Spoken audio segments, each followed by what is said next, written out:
What is going on, everybody? Welcome back to Red Seat Radio. My name is Corbin, and before we get into anything today, I do want to let you know that we are going to be live on this channel tomorrow night to watch the finale of this Red Sox Tampa Bay Rays series. I'll probably go live around 7 p.m. and if you haven't been to one yet, they are a ton of fun. And if you have been to one yet, I'm excited to see you guys back. I love doing these for you guys. So again, that is tomorrow night, Wednesday at 7 p.m. Eastern on this channel. And that's a great segue because so far this year, the Red Sox have been kind of plagued by injuries, right? You got a lot of injuries happening both on the pitching side and the offense/defensive side, but for the most part, the big injuries have come with the pitching. And unlike in years past, the Red Sox this year have actually been able to piece together a rotation that has been putting this Red Sox team in positions to win games. Because of some of these injuries, we're starting to see some of these young guys get their chance, really make an impact on this Red Sox team. Guys like Josh Winkowski, who's really become a staple of this Red Sox rotation, especially thanks to these injuries. He has a below 4 ERA. He's played some really tough opponents and performed really well against them. And Josh Winkowski's making a legitimate play to be in this rotation long term. But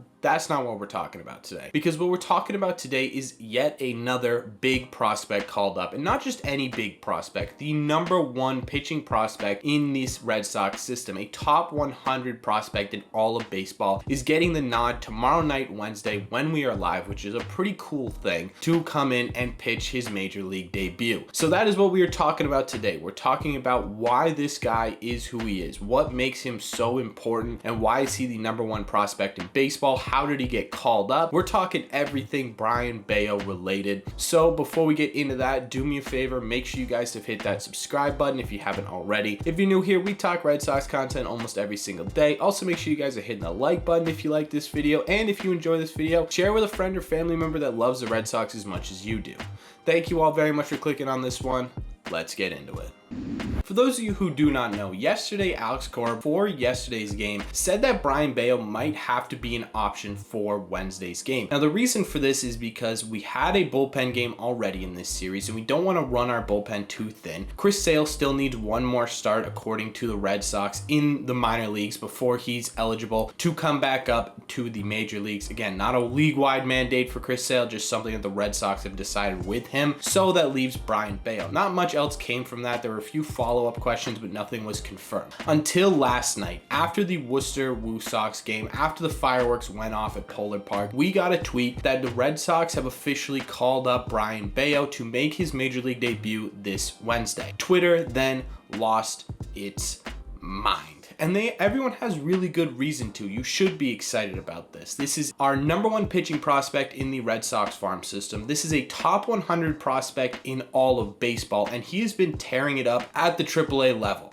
In just 6 games, he has a 1.60 ERA with a whip under 1 at 0.87. He also has an 11.3 K per 9. To say that this guy is nasty is an understatement. He is one of the best pitching prospects we've had in a very long time. And it's not just his actual performance that's getting people excited. It's the comparisons that he's getting. He's been getting all throughout his entire career the comparison to Pedro Martinez. Now, to Red Sox fans, that is a huge comparison to make, but when you look at his stuff, right, the pitch mix that he has, which is fairly similar to a Pedro Martinez type pitch mix, when you look at the control and the way that he commands a strike zone against opposing batters, very Pedro Martinez-esque. And on top of all of that, take a look at Pedro Martinez and Brayan Bello in their windup side by side.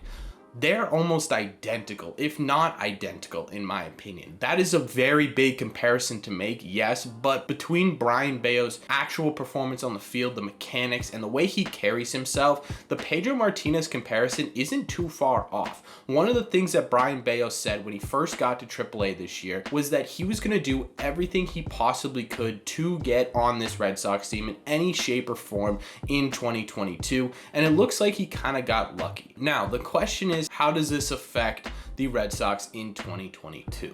Well, I don't know if it's going to affect them a whole lot. It's going to be great and it's going to be cool to see Brayan Bello at the major league level, but I don't know if this is going to indicate anything beyond we need a starter and he's available. The Red Sox have been really careful with Brayan Bello in this year, and I think it's because they don't want him to spend that purgatory year in the bullpen at the major league level, where we've kind of seen some other people's careers not fall apart but develop into something that we didn't think they would. So in my opinion, the Red Sox are going to leave Brayan Bello to fully develop and get fully ready in the minor leagues until next year or the year after that. They want him to go straight from a minor league starter to a major league starter without having to do that in between bullpen time. So in my opinion, this is going to be a one-off start for Brayan Bello, at least in 2022. However, there is a possibility that Brayan Bello comes out in this game and goes 5, 6 innings, something crazy like that with 6, 7, 8 strikeouts and 1 hit, to the point where the Red Sox would be wasting his talent in the minor leagues at this point. We need bullpen help. We need starting rotation help. And if this guy can perform really well, there is a slight possibility that Brayan Bello earns himself a spot in this bullpen or rotation. Now, I know some of you guys are going to say he's already earned that spot, and you'd be right, but I also agree with the Red Sox.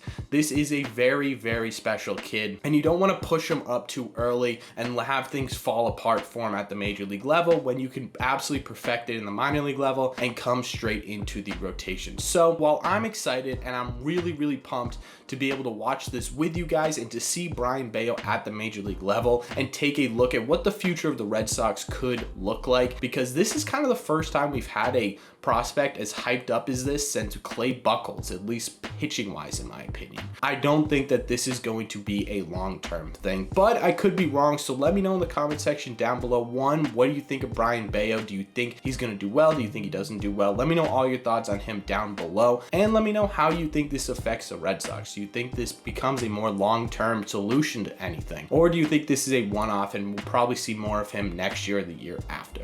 Let me know all your thoughts down below. As always, if you've made it to the end of this video, make sure you guys have hit that subscribe button if you haven't already. Like I said, Red Sox almost every single day. Also, make sure you guys hit the like button on these videos, helps it out a ton. And if you enjoy this, you made it to the end, please share with a friend or family member that you think loves the Red Sox as much as you do, because it's a good chance that they'll love it too.